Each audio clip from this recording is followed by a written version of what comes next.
I have created, and will be going over with you today, the top 5 fantasy series I am most excited to read this year.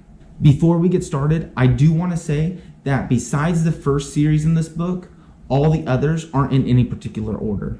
But the first series is first because I've already started reading it. And that series is the Mage Trilogy by Brian McClellan. This series is first on my list for multiple reasons, but the main reason is this book pushes me as far out of my comfort zone as I think is possible.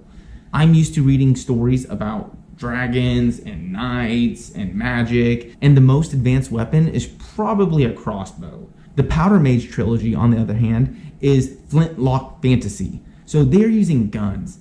And before I read Brandon Sanderson's second era Mistborn Trilogy, I did not believe guns belonged in fantasy.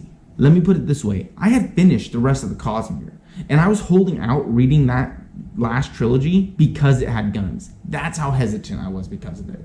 And it's still not flintlock. This is taking it to a whole nother extreme. So this series being so far out of my comfort zone is the main reason I decided to read this book. I probably wouldn't have made it the first series on my list if it wasn't for the other reason I'm so excited to read this book this year. And that second reason is the fact that Brian McClellan took Brandon Sanderson's class at BYU, which is the same class I'm taking online. Now, I don't know how much he actually credits Brandon Sanderson's class or his time at BYU to becoming a published author, but it was still something I was able to connect with him on and wanting to support. Brandon Sanderson actually has a page on his website that shows most of, if not all, of the published authors that have previously taken his class. So something I'm going to start doing is picking authors off that list and reading their books to support them. Anyways, those are the two main reasons I decided to read the Mage Trilogy first. I guess I had a lot to say about that first series. But moving on, the second series is one that I do not think will push me outside of my comfort zone that much.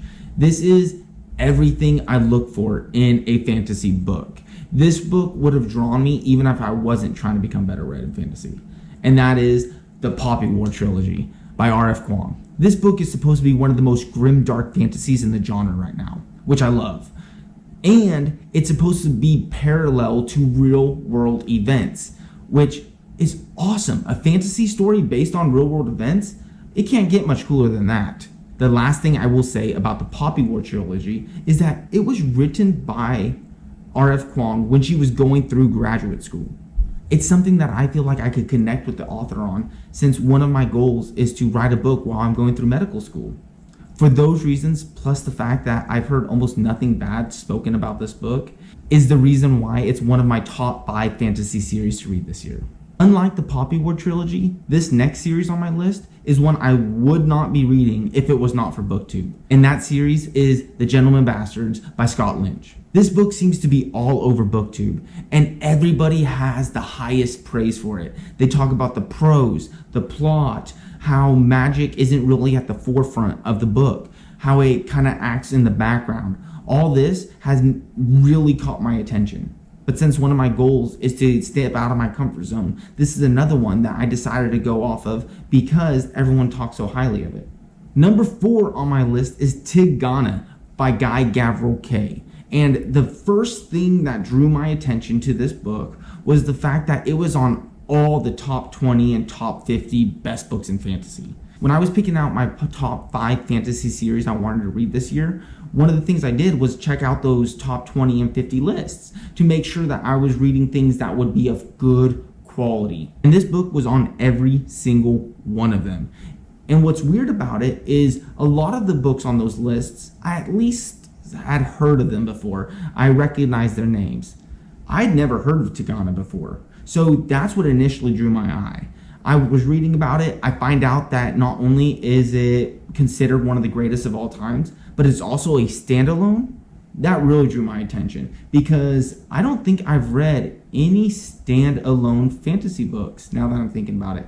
Because even Elantris and Warbreaker and The Hobbit, even though they're standalone fantasy, they're built in a different world. Like the Elantris and Warbreaker have the entire Cosmere, and the Hobbit has the Lord of the Rings. So even though they're standalones, they're not true standalones in my opinion. I thought Tigana would bring a lot to the table, and that's what threw it on my list. The last book series is one that I'm kind of ashamed is on this list.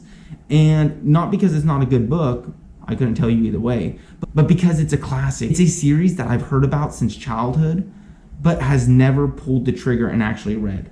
And that is The Dragon Riders of Pern by Anne McCaffrey. The whole reason this book ended up on this list in the first place was because I was at the bookstore and I saw this big old book. And I'm on a budget. I like the big, thick books so that I get the best bang for my buck. So it drew my eye.